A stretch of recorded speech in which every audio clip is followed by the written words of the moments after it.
adalci. Ba ka adalci saboda kun raina kanku.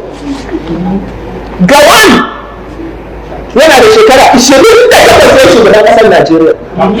Kai har yanzu kana da shekara 60 da wani abu kana cewa shugabanni. Su waye shugabanni? Kai ba shugaba ba ne? Murtala yana da shekara 36. Saddauna an kashe shi yana da shekara 56. Ya fi shekara 20 yana mulki, yana gwagwarmaya. To a shekara ne ya fara. Kai ka ce shugaba. Kuma ta kan mahaɗa yake. Su ciwa ɗan juman nan. Ciwa ɗan juma su suka je suka ɗauki, shi ma in particular, shi ne ya ɗaukar wa arewa fansar kashe Saddauna. Ya shiga ya kamo waɗanda suka kashe Saddauna.